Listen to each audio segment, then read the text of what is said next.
The tall, quiet son of a Connecticut Congregational minister, he stood out in some of the most intense combat in the South Pacific and became one of America's first heroes during World War II. In the United States, Evans Fordyce Carlson was a professional soldier of renowned bravery. He was as heroic in his beliefs as he was in his deeds, continuing the Marine Corps heritage of Dan Dailey, David Shoup, and Chesty Puller. His eagerness to voice his opinions likely cut short a magnificent career because he had clear beliefs about how to fight wars and keep the peace. As the commander of the 2nd Marine Raider Battalion, he built an impressive reputation by destroying the Japanese stronghold on Makin Island during a diversionary attack on August 17, 1942, during the early stages of the Guadalcanal War. After receiving awards for his outstanding leadership at Guadalcanal, Tarawa, and Saipan, he was removed of active command and assigned to staff responsibilities in 1943. Not a virtue in the military. Carlson was a victim of the military establishment's reluctance to accept soldiers who express their opinions, regardless of how successful they have been in war. He had been a military observer in China for a number of years prior to the war, and he had annoyed some American officials by applauding the Chinese Communists' ability to fight back against the Japanese invaders. He called Generalissimo Chiang Kai-shek a betrayer and compromiser, and opposed his backing, which led to him being labeled a Marxist in some circles. Carlson was a fervent supporter of officer-men camaraderie and insisted that the paternalistic caste structure had no place in a democracy's military. Carlson was a man of intellect as much as action. He has basic requirements and routines. He weighed around 165 pounds, was 6 feet tall, fair, and had a long, solemn face and a keen eye. He was amiable and understanding, and his demeanor was more Westerner than soldier. He looked like a cross between Gary Cooper and Abraham Lincoln, rangy and a little thin. Carlson showed real concern for his fellow citizens, whether he was commanding his Marines behind enemy lines on Guadalcanal or lounging at home in the quiet Connecticut town of Plymouth. He was a warm man and had a great sense of humor, remembered Mrs. Lewis Mattoon, his next-door neighbor. He was amiable, loved to sit and chat, and would be the first to lend a hand to anyone. A gentleman and an officer. Between campaigns, his son enjoyed visiting Plymouth Congregational Church, where the Reverend Thomas Carlson served as pastor for 25 years. According to Mrs. Mattoon, he loved going to the post office to pick up the mail, gardening, picnics, and outings. He was as regular as could be, and the only time he relaxed was in Plymouth. In the fall, he created heaps of leaves for my daughter to play in. He was usually grinning.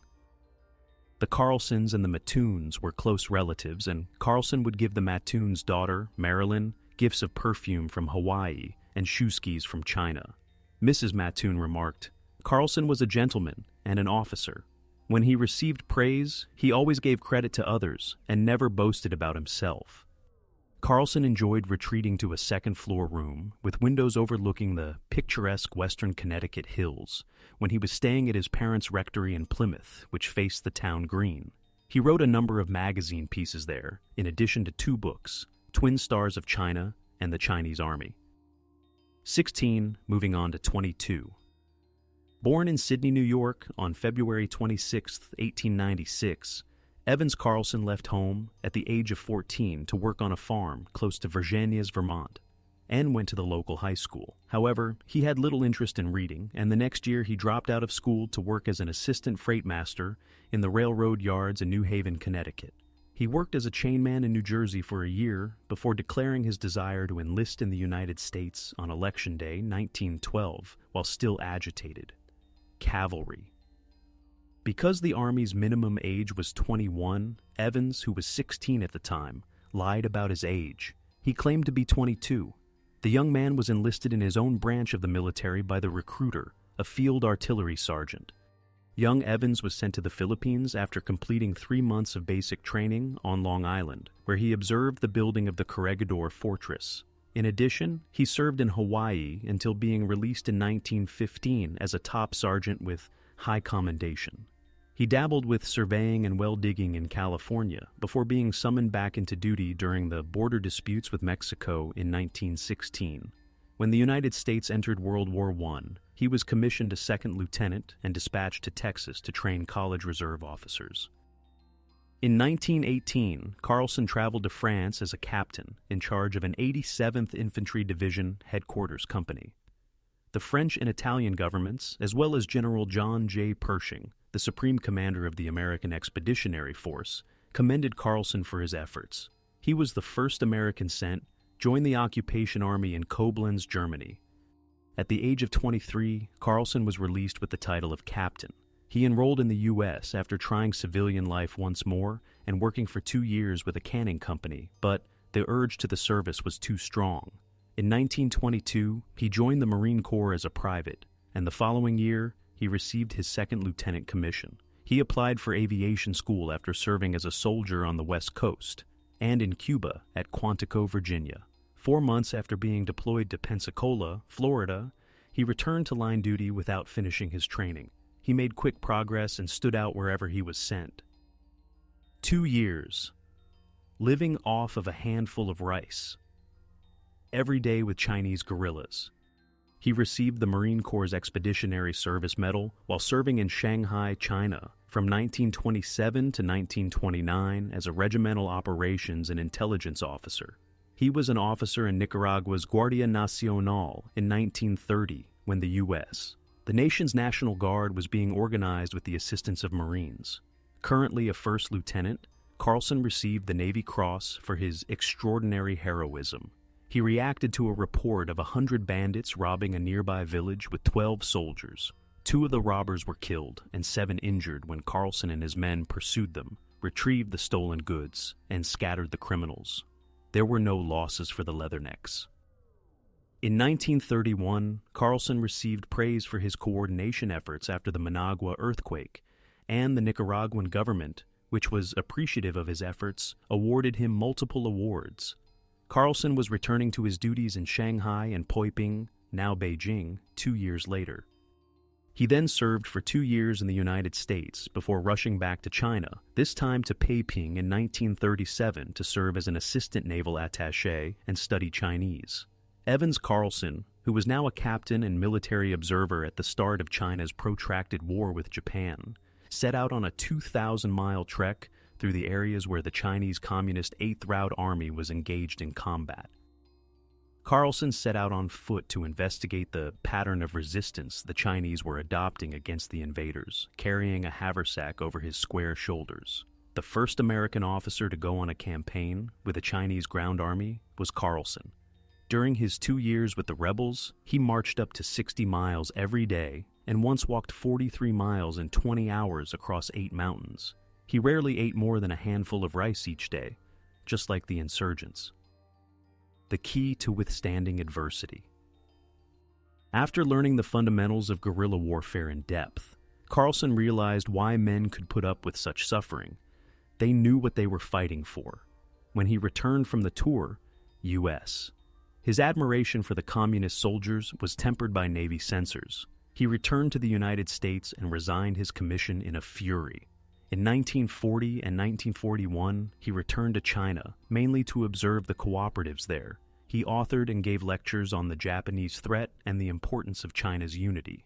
Early in 1941, Carlson made a stop in Manila on his way home to alert General Douglas A. MacArthur about the possibility of Japanese attacks on American stations in the Pacific. His caution was ignored. Carlson filed for recommissioning in April 1941 after coming up with the concept of an American guerrilla force.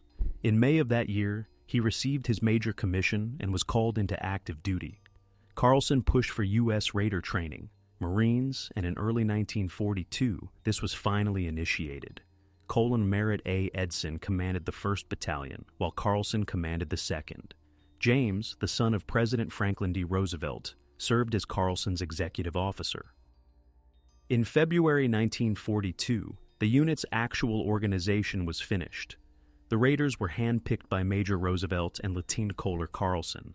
Reservists, specially selected for their spirit, initiative, and democratic outlook, made up the majority of the officers, while the enlisted men had volunteered for both the Raider groups and the Marine Corps. Many were from Texas, Oklahoma, Arizona, and New Mexico. and Carlson primarily selected them from states where outdoor living is prevalent. A number of them had served as wealthy soldiers in Latin America. Fight without compassion and don't expect any quarter. Carlson gave each man what he called a psychological breakdown before he accepted the volunteers for raider training, explaining to them what war with the Japanese entailed and describing in vivid detail the risks, hardships, and brutalities they could face. He claimed that the savagery of the Japanese had united the Chinese leadership and hardened them. He warned his volunteers to anticipate no quarter and to battle without mercy. He accepted them if they still desired to be raiders. Carlson started his battalion's rigorous training in the Marine Corps Depot in San Diego, California. He instructed the men to fight mercilessly and march 40 miles a day while fully equipped. They possessed automatic rifles, submachine guns, semi-automatic Garand rifles, and handguns, and they were skilled swimmers and woodsmen. The raiders only retained men who had excellent physical and mental health. They learned how to fight with knives from British commandos and how to fight with their feet from Free French commandos. Carlson eliminated the officers' mess and their privileges. They all lived similarly, carried the same gear, and wore the same uniforms. Carlson adopted the Chinese 8th Route Army's motto, Gung-Ho, work together, and promoted meetings to iron out issues. The commander required that discipline be firm but informal, based on knowledge, reason, and individual volition. Talks about democracy, freedom of speech, religion, and other democratic values were given to the guys. Carlson believed that when men realized what they were fighting for, they fought more successfully. A tall, Lincoln-like man who was constantly carrying a .45. As Carlson worked to unite the raiders into a close-knit family of fighting men, the gatherings included collective singing and entertainment. In addition to some other lustily ribald tunes, the men wrote their own march, Carlson's Raiders, which was sung to the tune of Ivan Skavinsky Skivar. Instead of calling his troop Carlson's Raiders, he called it the Gung-Ho, or Gung-Ho Battalion.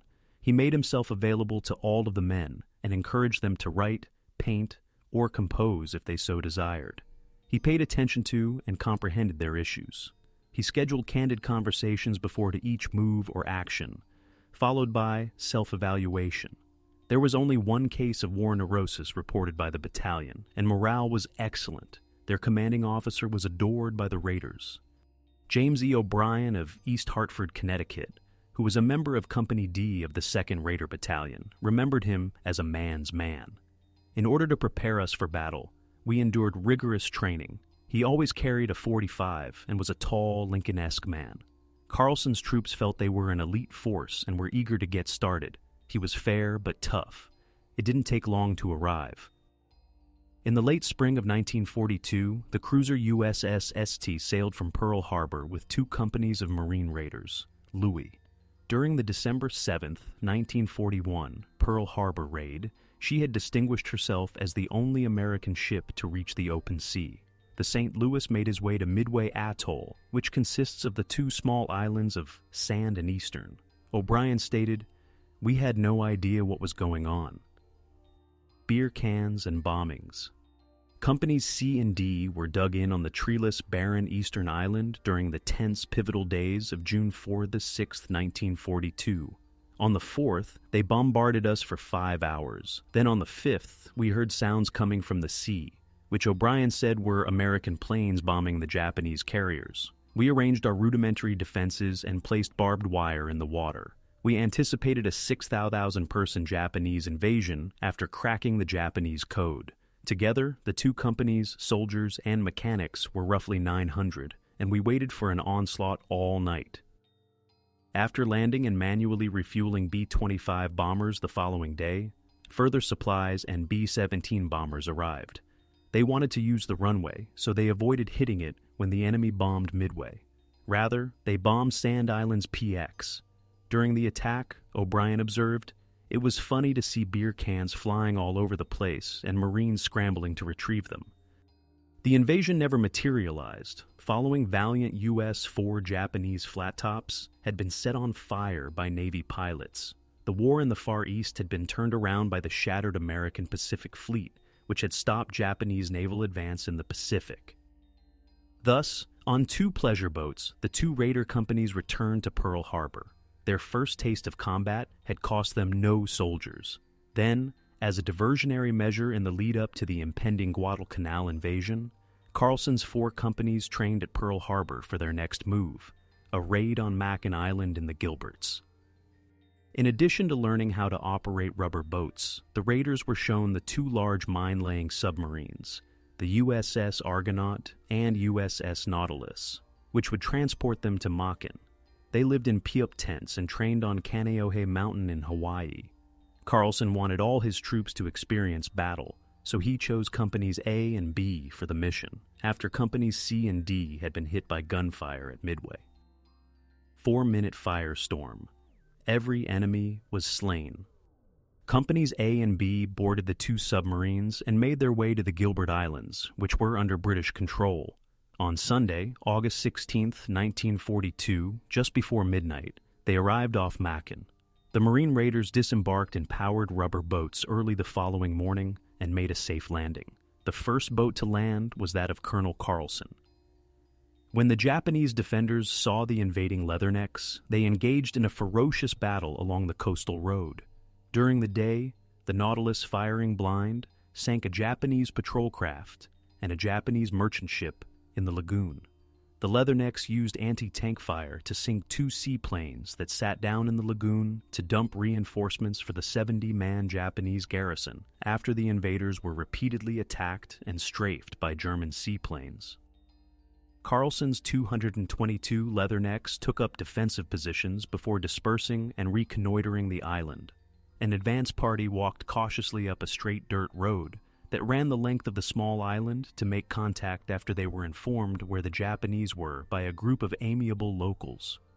As the Marines moved forward along the road, they noticed a group of green-uniformed Japanese soldiers scuttling through bushes and trees between the road and the lagoon. To get ahead of them and then lay in ambush, the Americans double-timed.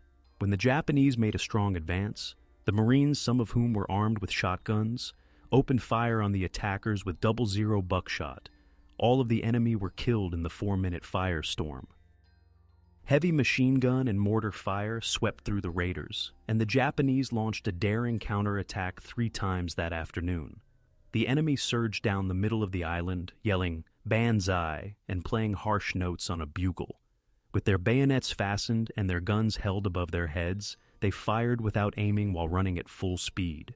They were unable to frighten the Americans, who allowed them to approach as closely as they dared before firing upon them. The sound was overwhelming. There were 82 Japanese dead. Samurai swords, beer, food, and medical supplies. The Leathernecks reassembled and resumed their patrols around the island, while enemy snipers killed some of the raiders. With the help of local boys and men, they cared for their injured. Carlson, on the other hand, opted to leave the beach after dark since he felt he was vastly outnumbered. He told all the men that he could either stay on the beach or try to go to the submarines through the surf at midnight. Only 2 of the raiders' rubber boats were seaworthy, and enemy aircraft had bombed and strafed the shore. However, a few Marines fixed one of them and then concealed the other one. Additionally, 2 sizable native boats were prepared. The Leathernecks used 3 rubber boats and 2 native fishing boats to put together a sizable raft. This endeavor involved some of the injured men. Colonel Carlson was ready to surrender by daybreak if needed. To negotiate with the Japanese, he dispatched a captain and a corporal. However, the 2 came to the conclusion that the island was devoid of any remaining enemy defenders. Feeling encouraged, Carlson ordered a sweep of the island and regrouped his 2 jumbled companies, of which Major Roosevelt had managed to take some men out to one of the submarines. In addition to shooting 2 enemy survivors and setting a stash of aviation gasoline on fire, the raiders also destroyed the radio station and burned whatever supplies they could find. The Japanese commandant's office had documents stolen. Additionally, the Americans helped themselves to some food, medical supplies, alcohol, and souvenir samurai swords from the officer's pantry. Carlson and his men were picked up by the submarines on the twilight of the second day when they glided into the mouth of the protected Makin Lagoon. The final troops to arrive to the boats were the colonel and his detail. Carlson sat down on the raft and shook his head contentedly as the sky was illuminated by a huge crimson glare from the burning equipment. The motors ceased and sputtered. The Marines crossed their fingers as the coxswains swore. The motors sputtered once more, before one or both of them began to purr steadily. As it approached blinker signals from the submarines, the raft thrashed and pitched. The raiders swayed in the currents, replenishing the motors of their crude boat during the anxious journey. Aggressive spirit, high morale, and consummate skill in operations. The mission satisfied Carlson. The Marine Raider concept had been demonstrated, intelligence information had been obtained, Japanese communications had been interfered with, and the garrison had been destroyed.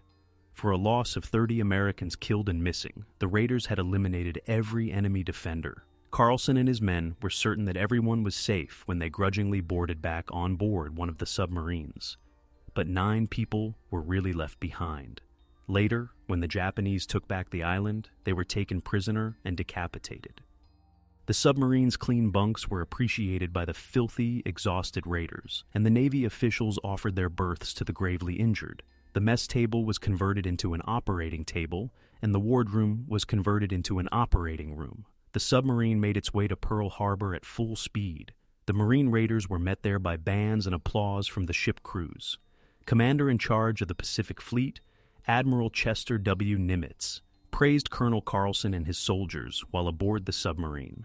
"Very pleased," he said to one of Carlson's officers, examining the sword that had been taken from the former Japanese commandant of Makin Island. "Very happy. The raid was a huge success."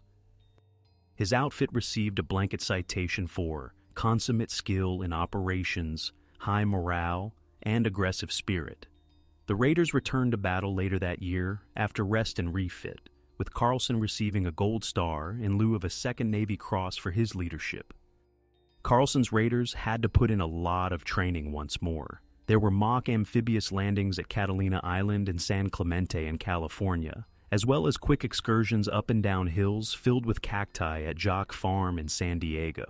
During this 3-month training phase, the guys lived in pupe tents all the time. After that, they deployed once more to the Pacific Theater, establishing their base of operations in the New Hebrides at Espiritu Santo. The 2nd Raider Battalion now consisted of 6 companies. In October 1942, Carlson's battalion scurried ashore on Guadalcanal, landing from Higgins boats and sailing aboard refurbished World War I 4 Piper destroyers. Taking aim at the forest. While Guadalcanal was being mopped up, the raiders went into bivouac near Aola Bay, 40 miles east of Henderson Field. After Carlson asked his soldiers to take action, they were temporarily separated in order to engage a Japanese force at the Gavaga River, where the U.S., the 164th Infantry Regiment of the Army, was engaged in combat. The raiders departed their base camp at Bano early on November 8th and traveled interior via mountain paths. They navigated the humid jungles and towering kunai grass with caution. Some of the raiders opened fire on enemy soldiers they saw swimming and bathing in a river, but Japanese machine guns in strategic locations retaliated and trapped the raiders down. A Marine spotter once exclaimed with excitement that a forest was approaching the raiders' position. Through his binoculars, Colonel Carlson spotted a company of Japanese marching across a field in mass formation, while clad in twig and leaf cloaks. The raiders used their mortars to open up on the forest when they were within easy range. The trees were dispersed throughout. The raiders persisted, creeping as discreetly as possible and striking their adversary whenever possible. The Americans found and killed Japanese people almost too easily at times. Carlson remarked that at times, it was like shooting ducks from a blind. The hunting was so superb that Carlson's force stayed for over a month, even though they had only planned to patrol and annoy the enemy for a week. The raiders gathered important intelligence on enemy operations and the terrain while destroying hostile remains on the upper Lunga River. 488 Japanese soldiers died. The Americans had a tough time, but they pushed quickly and dealt the Germans a serious blow. Mostly subsisting on rice and rations, they occasionally joined their indigenous guides for a meal of Australian corned beef, which the Americans refer to as corned willy. It was a bad weather day. It would occasionally start raining with monsoon force and quit just as quickly. The temperature would return to 120 degrees and there would be no cooling off. Finally, after 39 exhausting days, the raiders traveled 25 miles along back trails to the Bino base camp under the guidance of a native guide. They had accomplished their task. The valiant indigenous people who supported the raiders and other American soldiers on Guadalcanal were highly praised by the raiders. Sergeant O'Brien remarked, "They were very brave. Carlson's raiders marched 150 miles and killed 488 Japanese men, with 16 Marines killed and 18 injured. Without them, we couldn't have made so much distance." The raiders' Guadalcanal operation was dubbed the greatest single patrol of World War II by some Marine Corps observers.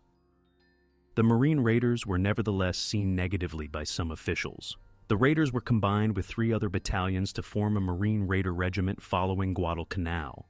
Carlson's Gung-Ho system was abandoned, but he was given second command. After receiving a second Gold Star for his bravery and leadership, he was brought home in the spring of 1943 after contracting malaria. Following hospitalization and a few months of tranquility at home in Plymouth, Colonel Carlson traveled to the West Coast to work as a technical advisor for Walter Wonger, the maker of Gung-Ho, a film about the Makin Island attack. A national hero is born in Carlson. Carlson spoke with Randolph Scott, the actor who was portraying Colonel Thorwald, a character modeled off the son of a Connecticut preacher. The Carlson parents and the Mattoons, who lived next door, went to the movie's premiere in Waterbury, Connecticut. Directed by Ray Enright, distributed by Universal Studios, and co-starring Alan Curtis, Noah Beery Jr., J. Carroll Naish, Robert Mitchum, and Rod Cameron, the picture was deemed to be a creditable reproduction of the Makin Island attack. It was packed with genuine action, and Scott's portrayal was powerful and dignified. By this point, Carlson had become a national hero, and his image was featured on magazine covers and front pages. He told reporters that he was eager to return to active service, despite having a staff position at a U.S. post. He soon had his opportunity, sailing off for the Pacific once more, in time to participate as an official observer in the brutal November 1943 attack on Tarawa Atoll. At 9:10 a.m. on November 20th, the land fight for Tarawa's Batio Islet started. The well-defended island of Batio was roughly the size of Central Park in New York. In Operation Galvanic, which involved the conquest of enemy-held atolls in the Gilbert Islands, Majidon, General Julian C. Smith's seasoned 2nd Marine Division set out to conquer it. The first waves of Marines on amphibious tractors, Amtraks, churned toward the beaches following 3 days of naval and aircraft bombardment. Some of the landing craft did not make it to the shore, and they were met with machine gun fire. There were few casualties in the early going, but later waves of Leathernecks had a different situation. Stunned initially by the American warship's onslaught, the Japanese defenders now tightened and renewed their fire. The Marines had to wade ashore in waist-deep water, enduring machine gun fire and shell fragments, while landing craft were forced to beach themselves on the reefs that surrounded the island. A risky comeback to combat. The Leathernecks discovered to their detriment that the defenders had escaped the American bombardment and shelling in strong pillboxes and bomb shelters. The Marines who managed to struggle ashore and seek refuge between coconut logs and a low seawall at the water's edge were worn out, unorganized and occasionally without weapons. Marine units were sliced to pieces. Along with a group of Marine officials, including Combat Team 2, Leader Colonel David M. Shoup, Carlson waited off the reef. For reforming the assault force and launching the attack, Shoup subsequently received the Medal of Honor. Shoup and his group landed on the fire-ravaged pier 30 minutes after the initial wave of Marines had landed, having ordered reinforcements ashore to strengthen the tenuous footing on Beach Red 2. In an effort to gain control of the island, the Marines fought desperately, inch by inch. Eventually, Shoup's battalion succeeded in creating a beachhead that was no more than 400 yards deep and 700 yards wide. With the help of tanks and artillery, half of the division reserve eventually made it ashore, although the reefs delayed the arrival of reserve forces, water, ammunition, and medical supplies. The Marines persisted despite the Japanese's obstinate defense of each bunker. On the first night, Shoup organized his men in anticipation of an enemy offensive on the beachhead, but it never materialized. With 2 distinct toeholds on Betio now, the Marines launched their onslaught again the following morning. In my 30 years in this business, it was the damnedest fight I've ever witnessed. Several cops examined the landing while having breakfast under a palm tree that morning. "Did you witness 1/8 and 3/8, 3rd Battalion, 8th Marines, wading in?" Carlson asked. Like flies, they were mowed down. In less than a minute, I think 1/8 had 100 casualties. I had never seen something like this, but Guadalcanal was something. Guadalcanal wasn't the only thing that was horrible. In my 30 years in this industry, it was the most heinous fight I have ever witnessed. If there was ever any evidence of blood and guts, it was from the Marine Division that carried out the task. We had fewer troops than the Japanese. It was the toughest duty the Marines ever had in their 168 years. Colonel Carlson, who was not content to only see others fighting, received a citation for offering to relay information from an advanced post to the divisional headquarters while under German fire. 1,100 fatalities and nearly 2,300 injuries. As the Leathernecks drove the Germans out of their bunkers, the gory, acrid combat went on. More units were landed on the tiny island, and the Americans built a perimeter along the southern shore, while the enemy were being removed from other portions. A Japanese assault was thwarted that evening after the Leathernecks launched attacks from both the south and the west on the 3rd day. Daybreak on the 4th day, November 23rd, marked the start of the last drive, which crushed organized resistance on Betio. That day, the island was deemed secure by 1:30 p.m. Tarawa's 76-hour battle was over. 4,690 of the 4,836 Japanese soldiers were killed. The Marines suffered about 2,300 injuries and 1,100 fatalities. Lieutenant Colonel Evans Carlson, who was by now one of the most decorated Leathernecks in history, then participated in his final operation, which was the 2nd and 4th Marine Division's invasion of Saipan in the Marianas Islands on June 15, 1944. Lieutenant Colonel J.M. Chambers, who had previously served with Colonel Merritt Edson's LST Marine Raider Battalion on Tulagi, commanded the 4th Marine Division's Chambers Raiders, which Carlson served with. Hill 500, a group of jagged granite peaks rising at the southwest extremity of Saipan's mountain range, was the unit's target. The enemy could see the entire southern part of the island and the airstrip from there. Hill 500 was crucial to the defense of the Japanese forces in the south. Before Chambers' battalion advanced, enemy positions were pummeled by Marine artillery. Before beginning their descent, the Marines fought their way up the hill and established a defense line for their first night. The enemy defenses had been broken by the artillery, but there were still many snipers in the area. The following morning began in silence as Chambers' Leathernecks made their way into the foothills of Mount Tapachao, through the gullies beyond Hill 500. He did not drop the wounded Marine, despite being shot in the arm. They came to a short valley that ended in a woody rise after passing over 3 ridges. There was a cliff on the left and another ridge on the right. Chambers and Carlson pushed forward gingerly with the tip of the Marine line. On the ridge front of them, everything was silent. It appeared to be a trap. When Japanese machine guns started fire on the Leathernecks from cliffside caverns, they were well into the valley. There was more shooting from the ridge and the bushes. When an early burst of fire struck a private carrying a walkie-talkie, Chambers and Carlson grabbed him up and began carrying him back. Carlson was then shot in the right arm, yet he chose not to drop the injured Marine. Simply put, "I'm hit," he stated. In addition to having a fractured right arm, Carlson also had a bullet wound to his left thigh that chipped the muscle. His time as a soldier was over. When he met up with his smiling executive officer on the Makin Island attack, Major Roosevelt, in Pearl Harbor a few days later, he was still covered in bandages. After winning the first Purple Heart during World War I, Carlson was given a Gold Star instead of a second one. Working as an inspector at the Waterbury Tool Co., he wrote to his sister Karen with his usual casualness, stating that he felt pretty lucky about his injuries. Due to a physical impairment, Carlson had to retire early on July 1st, 1946. Due to his fighting performance, he received special commendation and was promoted to brigadier general on the retired list. The legendary Marine Raider sought serenity in a home on the gorgeous slopes of Mount Hood in Oregon, hoping to spend his retirement years hunting and fishing. Nonetheless, he remained involved in international issues and was national vice chairman of Progressive Citizens of America, an organization founded by Henry A. Wallace. His retirement, however, was brief. On November 8, 1946, Carlson experienced 2 heart attacks. On May 27, 1947, he had a fatal heart attack. He passed away in Portland, Oregon's Emanuel Hospital, at the age of 57.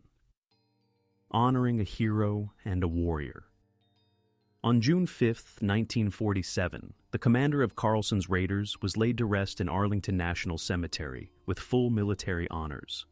Marine Corps Commandant General Alexander A. Vandegrift and other senior Marine Corps and Navy personnel attended the ceremonies. In 1917, Carlson married Dorothy Seacombe Evans, and he later married Estelle Sawyer Carlson. Following his father into the Marine Corps, Evans C., his only son, joined the Raider Battalion on Guadalcanal as a lieutenant. As a platoon leader, he received the Silver Star for conspicuous gallantry and intrepidity in action.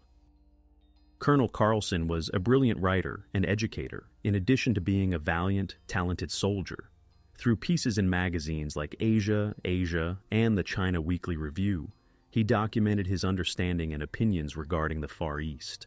As an observer of Japanese and Chinese thinking, he was respected.